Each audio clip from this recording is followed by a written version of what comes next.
여러분 안녕하십니까? EBS 초대석 정관용입니다. 오늘은 이 뿌리 깊은 지역 갈등을 넘어서 국민 통합에 인생을 건 정치인, 사선 의원 출신, 또 행자부 장관을 지내고 지금은 국무총리로 재직 중이시죠. 코로나 방역뿐 아니라 국가 모든 정책, 그리고 특히 이 청년 일자리 창출과 같은 정책을 펼치시느라 동분수주하신 현 정부 마지막 총리, 이제 얼마 임기가 안 남았네요. 김부겸 총리를 특별히 오늘 모셨습니다. 총리님 어서 오십시오. 네, 안녕하십니까. 예. 네.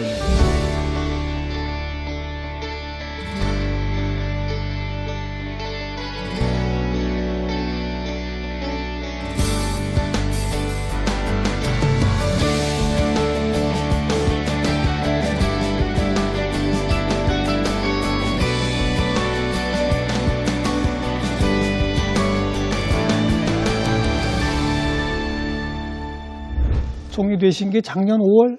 예, 이제 뭐 1년이 다 돼 갑니다. 그러네요. 예. 제일 코로나 총리라고 부르도 될 것 같아요. 뭐 그렇습니다. 뭐 취임 첫날 바로 코로나 중대본 회의를 주재했습니다. 그렇죠.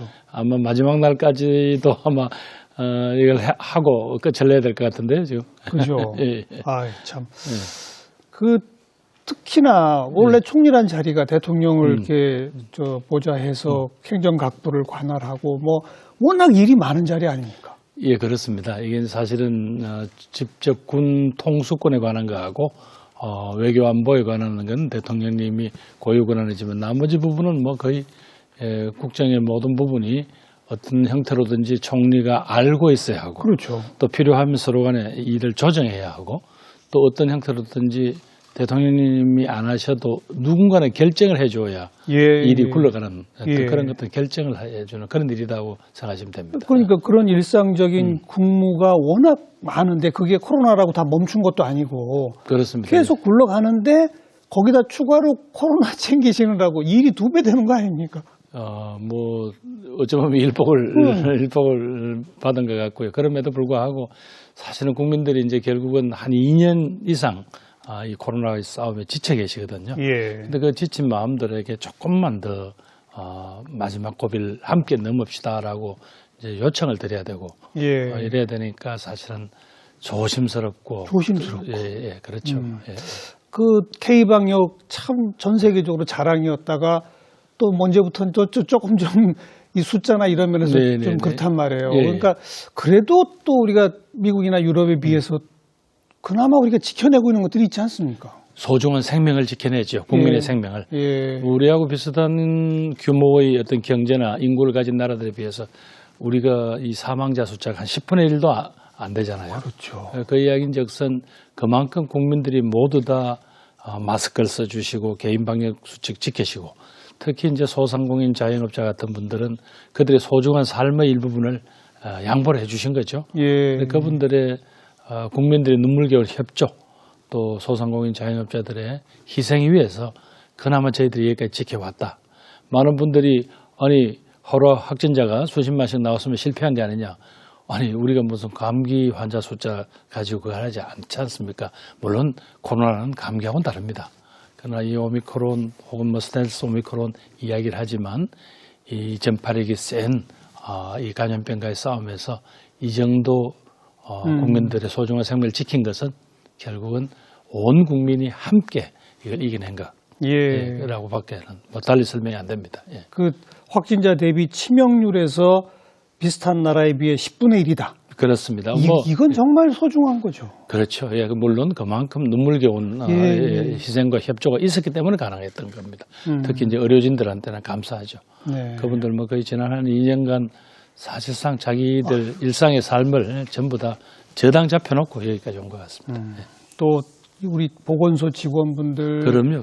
이 지자체 공무원분들 참 고생한 분들 많죠. 그래 뭐 사실상 어떨 때 보면 그분들이 어디서 한바탕 펑펑 울고 싶다고 그래요.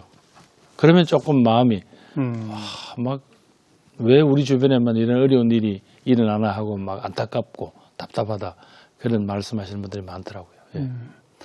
바쁘시지만 짬내서 좀 그분들 현장에 가서 격려도 좀 많이 해주고 그러십니까? 제 나름대로 한다고 하지만 또 이게 또 대통령 선거 전에는 또 뭐 자칫하면 또 맞아요. 오해도 살 수 있고 그럼에도 불구하고 하여튼 국민들 또 그렇게 일하시는 분들한테 조금이라도 위로가 되고 격려가 되려고 그런 일정을 좀 많이 잡습니다. 네. 총리가 딱 되시면서 뭐 여러 정말 그 소홀히 할 수 없는 정책들이 모든 게 다 그렇습니다만 특별히 나는 좀 여기 신경 써야 돼. 내가 이건 좀 꼭 챙겨야 되겠어라고 뭐 그러셨던 게 제가 청년 부분이라고 들었습니다. 네, 그렇습니다. 워낙 사회적인 과제이도 했잖아요. 이 청년들 어떻게 이대로 그냥 당신들은 운이 나쁜 세대야 이러고 밀어낼 수는 없지 않냐. 우리가 뭔가 이 세대들을 위해서 할 수 있는 게 없냐. 그리고 우리 고민을 했었는데 근데 취임하고 그 다음 날인가 경제 5단 회장들하고 이렇게 대화를 하는데 당시 이제 최태원 대한상공회의소 회장님께서 하신 말씀이 기업은 어떤 사람을 뽑고 싶어도 이 사람이 우리 기업에 맞는 사람인지 아닌지를 뭔가 어떻게 서로 한번 손발을 맞춰볼 시간이 필요한데 그런 게 없다. 그래서 좀 채용도 꺼리는 것 같다라고 이야기를 하고 또 거꾸로 정부는 정부 나름대로 뭐 각종 프로그램을 통해서 청년들을 어떻게 취업시키려고 노력을 하지만은 대기업하고 이제 약간 이렇게 딱딱 소위 맺히게 된다 하는 이게 잘 안 되는 거예요. 그러면 정부가 교육 프로그램을 하는 그 돈을 가지고 차라리 그런 대기업들한테 당신들이 좀 좋은 교육 프로그램을 가지고 이 청년들하고 한번 일을 해보세요. 미리 만나서 훈련 과정이고 서로 간의 교육 과정을 통해서 그래서 당신들이 필요한 사람은 뽑아서 쓰고 혹시 당신들하고는 맞지 않지만 당신들의 교육 프로그램에 의해서 제법 훈련된 그런 자원이라면 그 관련 업계에서 충분히 좋은 일자리를 구할 것이다. 이제 그런 어떤 아이디어를 착안을 했죠. 그래서 이제 했더니 의외로 그 프로젝트 이름이 청년 희망 온. 청년의 희망이 계속된다. 불이 오고 있다. 그런 뜻도 되고 그 다음에 청년 희망이 따뜻하게 만들자. 따뜻할 온도 되고. 청년 희망 한자로 온도 되고 청년 희망이 온고잉 계속된다라는 그런 그건데 고맙게도 이제 그랬더니 우선 이제 대기업군에서는 삼성, 현대차, LG, SK들이 다들 함께 호응을 해주셨고요. 또 그룹 총수들이 함께 나와주셨습니다. 그리고 포스코하고 KT가 함께 나와주셨습니다. 그래서 청년들이 지금 희망하는 주요 좋은 일자리가 뭐냐 그랬더니 뭐 AI, 또 디지털, 그렇죠. 이런 분야에서 이제 교육은 아무래도 전문성이라든가 이런 내용이 정부에서 하는 것보다는 훨씬 기업이 앞서 있거든요. 현장성도 있고. 그럼 이분들이 무려 17만 9천 개를 향후 3년 내에 만들어주겠다 약속을 했습니다. 그리고 이제 대기업만 이제 이렇게 부담을 지게 하면 또 이제 정부가 막 강제를 하는 게 아니냐는 그런 오해가 있을 수 있는데 에코프로인가요? 에코프로인가 하는 이제 중견기업. 그 다음에 카카오. 이런 쪽에서 플랫폼 기업. 이런 쪽에서도 일자리를 하겠다. 몇만 개를 약속을 해 주셨습니다. 그러니까 그 일자리라는 게 직접 채용도 하고 교육도 시켜주고 그렇죠. 심지어 거기에서 그런 프로그램을 하다가 자기 아이디어가 생긴 젊은이들이 일자리를 창업을 하겠다 그러면 그 창업을 이제 말하자면 인큐베이팅 해준다 그러잖아요. 그렇게 할 수 있는 것들을 약속해 주었습니다. 그래서 그동안 청년 일자리 문제를 정부만 애를 쓴다고 잘 되는 건 아닌데 또 기업들도 자신들이 그런 고민들 일단 채용을 하면 이제 우린 이제 유연성이 좀 부족하니까 그 부담이 커서 자꾸 채용을 꺼리던 그것도 한번 바꾸고 그래서 정부가 교육부의 일부를 우리가 댑니다. 그러니까 정부가 일부 지원하고 기업들은 자기 프로그램을 진행을 해서 자기들한테 맞는 청년들은 채용을 하고 이미 가동되고 있죠. 굴러가고 있죠. 지금 금년에 이분들이 발표한 걸 보니까 소위 지금은 그동안은 취업 시전, 채용 시전 이런 게 없었잖아요. 금년에는 이 그룹들이 대부분 다 발표를 했습니다. 금년에 약속을 지키고 있는 게 보여지네요. 여기 지금 참여하고 있는 청년들의 반응도 좀 체크해 보셨습니까? 우선은 이제 이분들이 금년에 이제 쭉 지금 모집을 하고 있고 이러더라고요. 진행이 되면 하여튼 계속 저희 정부에서 그 진행된 내용을 다음 정부에게 잘 인수인계해서 예. 이걸 살려나가도록 하겠습니다. 어찌 보면 기업들 입장에서도 자기들한테 당장 필요한 사람을 필요한 일을 미리 가르쳐서 예, 바로 현장에 투입할 수 있으니까 낭비도 줄어드는 거네요. 그렇죠. 예, 그럼 뭐 예를 들면 지금 상당한 정도 이제 교육이 필요한 소프트웨어 관련 인력, 그다음에 AI 관련 예, 인력 예. 이런 분들은 학교에서 배운 그대로 바로 적용을 하거나 현장에 하기는 여러 가지 힘들잖아요. 어렵죠. 예, 그 과정을 우리가 메꿔주는 겁니다.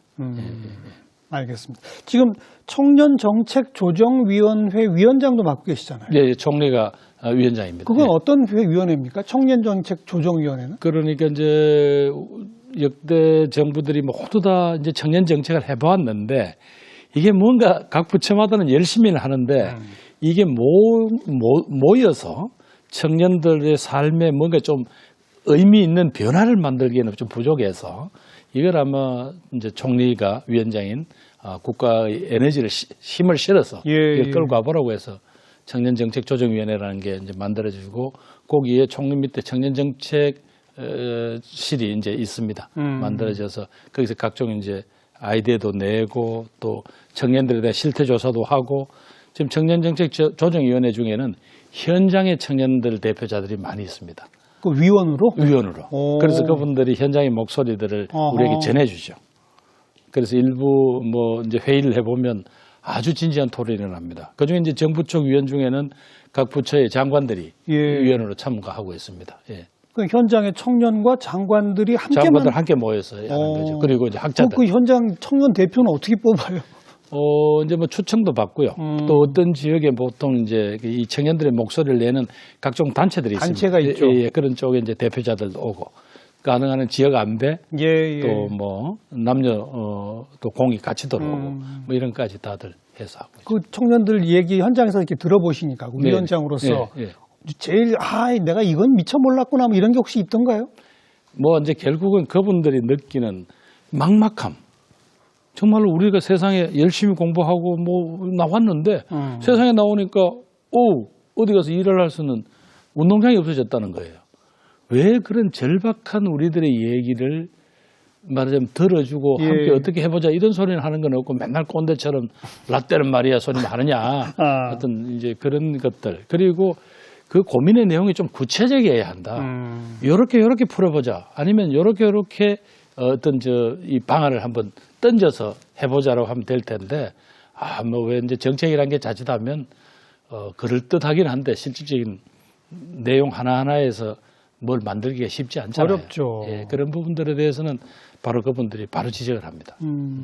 그리고 우리 총리님 제가 오늘 이제 프로그램 시작하면서 이 고질적인 지역 감정에 맞서서 국민 통합에 일생을 건 분 이런 식의 표현을 썼어요. 아유 너무 고향인 대구에서 뭐 몇 차례 낙선하시고 뭐 그런 정치를 하셨던 거 좀 이따 우리 얘기 나누겠습니다만, 근데 바로 이런 그 국가 균형 발전이라고 하는 이런 대목이 청년 문제하고 또 연결이 된다고요? 그렇죠. 그러니까 그 핵심은 균형 발전이 안 되고 모든 이제 수도권에 기회가 열려 있고 일자리가 수도권에만 몰려 있으니까 이 청년들이 각 지역에서 매년 10,000명 단위 이상이 수도권으로 몰려듭니다.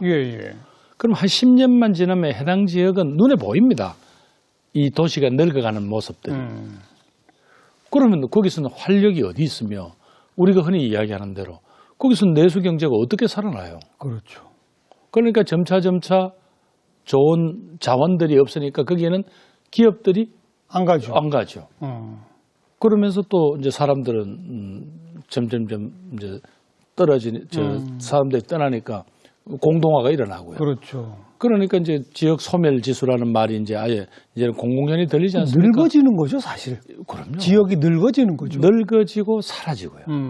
사라지고요. 그리고 청년들은 수도권으로만 가니까 경쟁이 치열해지고. 경쟁만 치열해집니까? 우선 그분들의 삶 자체가 주거 문제가 해결이 안 되잖아요. 집값 비싸지죠. 집값 비싸지죠. 그 다음에 무슨 다른 복지니 뭐니 해서 그분들은 점점 혜택은 줄죠. 그러니까 그 다른데 뭐가 문제가 됩니까? 그러니까 우리 이제 젊은이들이라면 당연히 해야 할 사람도 사귀어야 하고 무슨 청춘 남녀가 무슨 연애도 해야 되고 이런 부분들이 사라지고 있습니다.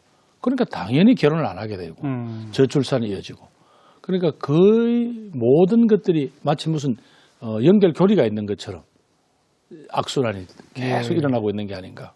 그래서 어떻게든 간에 각 지역에서 거기에서 쓸만한 일자리를 만들고 그 지역 대학이 거기다 여러 가지 아이디어를 제공하고 그다음에 거기서 젊은이들이 자기 인생을 설계할 만한 무언가를 만들어야 된다.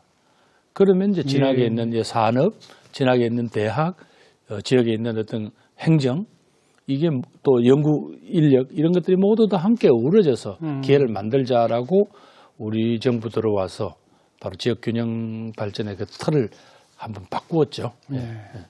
뭐 얼마 안 남았습니다만 내가 마지막 순간까지 총리로서 이거는 꼭 좀 내가 챙기겠다. 그렇게 뭐 혹시 마음 잡수고 있는 게 있다면요? 아무래도 이제 그 부분에 아까 이야기한 대로 이제 청년뿐만 아니라 이러다 보니까 시니어들, 노인분들에 대한 부분들이 좀 너무 좀 또 빕니다. 상대적으로. 상대적으로. 그래서 지금 최근에 이제 유통기업들, 뭐 예를 들면 이마트하고 이제 했습니다. 그러면 그분들이 그 이제 매장이 비싸잖아요. 그럼 그 매장에 몇 개를 내놓으세요. 그럼 거기에다가 우리 시니어들이 일자리. 예를 들면 카페를 하더라도 시니어들이 와서 취업을 해서 자신들이 골고루 나누어서 일을 하고 뭐 풍족하진 않지만 자신들이 쓸만한 정도의 수입은 가져가고. 그러면서 또 지역 주민들한테는 좀 좋은 양질의 여러 가지 이제 서비스가 되는. 결국은 이제 말하자면 그 비싼 임대료를 그 유통기업들이 안 받는 거잖아요. 적게 받는 거잖아요. 그러면서 그런 기회를 만들어주니까 우선 지자체들도 신이 납니다. 그렇죠. 거기다가 이 사람들은 조금 인테리어 등 투자만 해주면 거기서 시니어들한테 일자리도 만들고 또 신나게 일하는 말이 그렇지. 지금 제가 60대 중반입니다만은 뭐 저보고 아직 노인이라고는 안 하잖아요. 그러니까 이제 이분들이 아주 신나게 일을 더 합니다. 일하고 싶은데. 그러니까요. 이제 그런 사회적 분위기를 한번 만들어 가자. 그런데 그게 뭐 우리 이제 얼마 안 남았어서 그걸 하지만 그런 프로그램들을 제가 좀 진행을 하다가 다음 정부한테 인수인계를 하고자 합니다. 잘 넘겨주시기 바랍니다. 예, 최선을 다하겠습니다. 그 총리 시절 별명 아세요? 본인의 별명? 햄버거 총리라는 거 들어보셨어요? 제가 햄버거를 좋아하기도 하지만. 그러세요? 그 워낙 이제 이 바깥 식당에 나가면 이제 그 모임 제한에 많이 있잖아요. 근데 무슨 저 총리하고 우리 이 공무원들하고 일을 하려면 그 몇 사람만 가지고는 안 되는 일들이 있단 말이에요. 우선 회의 참석 인원 숫자가 딱 제한돼서 곤란하니까. 부처만 해도 워낙 많고. 그래 이게 사적 모임으로는 할 수가 없는 거예요. 식당에 못 가는군요. 못 가는 거예요. 그러니 회의는 해도 회의는 같이 하면서 또 점심시간을 이용하려고 하다 보니까 자꾸 이제 햄버거를 가지고 많이 이제 뭐 하다 보니까 자기 비슷하게 햄버거만 좋아한다 뭐 자꾸 그런 걸 하는 것 같습니다. 근데 저는 이제 대구에 선거구에 자주 다니다 보면 사실은 서울역에서 주로 점심 식사할 시간이 없으니까 햄버거로 이제 많이 그걸 했거든요. 저는 그게 익어서 괜찮은데 그래도 맛도 있는데 저 공무원들은 조금 고역스러웠던 것 같습니다. 또 하나 별명이 사과 총리라는 건 아세요? 사과는 제가 많이 하는 편이죠. 저는 이제 이렇게 제가 와 보니까 과거사 우리 민족사에 보면 과거에 참 어두운 구석이 많잖아요. 그 과정에서는 반드시 억울한 희생자가 있게 마련입니다. 당연하죠. 그런데 우리 역사는 조금 그런 점에서 그분들의 억울함과 회한이랄까 이런 부분들을 조금 달래주는데 너무 인색했어요. 예를 들면 대표적으로 어떤? 예를 들면 이제 최근에 조금 어느 정도 한 단계가 넘어간 이제 광주나 제주 4.3 같은 건 되지만 예를 들면 노골리라든가 뭐 이제 여순이라든가 여순 사건 이런데 그 희생자들에 대해서 우리가 사실은 조금 인색했거든요. 여러 가지 또 이데올로기적인 편견도 있었고 그거를 이제 정부가 결국은 그때 정부가 제대로 우리 국민들을 보호를 못해서 일어난 일들 아닙니까? 이제 그런 부분들에서 죄송합니다. 이런 부분들이 일어나야죠. 우리가 가끔 왜 기억나세요? 역사에 보면 몇 사건이 억울하게 무슨 돌아가신 분 이런 분이 있으면 몇백 년 후에라도 신원 운동이 일어납니다. 그들 억울함을 풀어주자. 그렇죠. 바로 그게 우리 민족입니다. 그 원을 풀어주는 거, 한을 풀어주는 거. 그런 점에서 이제 우리 대한민국 사는 불과 한 80년 정도밖에 되지 않았습니다만 이 공동체의 역사는 지금 몇천 년 유구하잖아요. 예. 그럼 그 과정에서 잘못된 부분을 현재 대한민국 정부를 책임진 정부가 사과하고 이제 굽은 것을 펴고 바로잡아야 되는 게 그게 아니냐. 그랬을 때 이제 정부의 대표자로서 총리가 사과를 했죠. 그래서 특히 국가 공권력에 의해서 억울하게 희생된 이 대목 아니겠습니까? 혹은 국가 공권력이 제 미치지는 못했지만 못했던 자기 국민을 보호를 못해서 일어나는 희생들 그런 것도 많이 있겠죠. 네. 정부 책임자로서 사과. 여태까지 왜 그게 이렇게 어려웠을까요? 그 사과가? 아마 이제 이 어떤 정부의 그 책임을 맡은 사람이 그 무게 때문에 그런 것 같습니다. 혹시 내가 이게 사과가 되면 또 거기에 따른 여러 가지 이제 책임을 져야 될 일, 또 거기에 혹시 뭐 배상 보상 뭐 이런 문제까지 연결되려고 하는데 그러나 정부가 됐든 국가가 책임을 져야 될 일은 책임을 져야 되는 거예요. 피할 수 없는 거예요. 이제 그렇다면 우리들의 그런 이제 굴곡진 역사가 언제 한번 펴지겠어요? 저는 이제 그런 입장에서 사과할 건 빨리 사과하자. 이제 그런 입장이었죠. 네. 이제 총리 되시고 총리 시절에 제가 별명 2개 이제 여쭤봤고요. 그 전에 장관 시절에 인간 김부겸을 알린 KTX 미담이라는 게 있었죠? 미담이라기보다 승무원 도와주셨다는 게 뭐였었죠? 제가 이제 늘 그 주말이면 그 지역구를 이제 다녀올 무렵인데 그 대전역을 조금 지난 시점인데 제가 이제 졸고 있었죠. 그랬더니 막 어떤 분이 성격이 고함을 치는 거예요. 그래서 이제 잠을 깨고 이렇게 보니까 고함을 치는데 여성문을 그렇게 막 혼을 내고 계셔요. 성객이. 예. 그래서 뭐가 좀 여성문이 실수를 했나 보다라고 이제 있었는데 공교롭게도 이제 그분을 이제 여성문이 데려서 제 옆자리에 거기 이제 앉히는데 거기 놓고도 거의 좀 짓밟듯이 여성문을 막 이렇게 다루는 거예요. 그 좀 지나치다 싶어서 아유 죄송합니다. 좀 말하자면 나가서 얘기를 하시거나 그러시지 좀 더 쉬시는 분도 있는데 왜 그러십니까? 라고 했더니 다짜고짜 당신 뭔데 그래?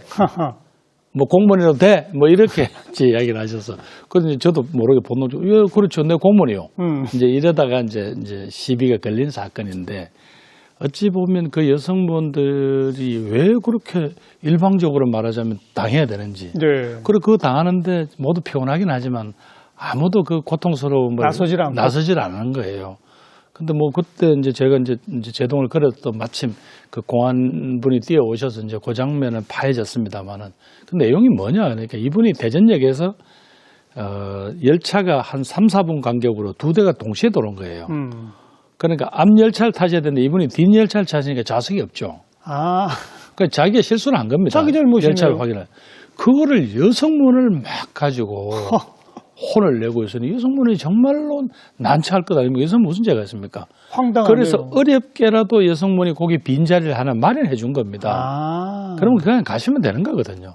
그 도움을 받은 건데도. 그 도움을 받은 건데 그렇게 여성분 보고 하면서 그래서 제가 이건 좀 보다 못해서 했더니 이제 그거를 제 아마 뒷자리에 있는 어떤 분이 그 내용을 보고 이제 이분들이 광명역에서 젊은 부부인데 광명역에서 내리면서 아마 이제 그 이야기를 나누니까 야, 아까 그 아저씨 좀 용감하더라. 뭐 왜 그렇게 나섰는지 용감하더라 이러니까 그걸 이제 어떤 아주머니가 그 사람이 저 행안부 장관하는 김부겸이다 이렇게 이야기를 해준 거예요. 그래서 이분이 이제 그날 다 끝나고 밤 8시쯤에 자기 SNS에 그걸 올리셨어요. 그러다가 이제 제가 제일 처음에는 성격하고 싸움한 걸로 이렇게 일부가 보도를 해서 좀 난처했는데 그 다음에 이제 언론들이 그래서 쭉 취재를 해서 그 내용들이 이제 소개가 됐습니다. 그래서 지금도 그 성무원 지금도 안 있는 게 그래서 언론이 취재를 하니까 제발 내 이름은 나지 마게 하더라. 왜? 우리는 하루에도 이런 진상 손님을 서너 명씩 만나는데 내가 알려지면 내가 여기 근무를 못하게 된다. 하루에도 서너 명씩 만난다. 근데 그럴 때마다 아무도 안 도와주는 거죠. 그래서 그게 참 아팠고 우리들이 어느 순간 우리 이웃의 삶에 대해서 이렇게 무관심해졌나. 그거군요.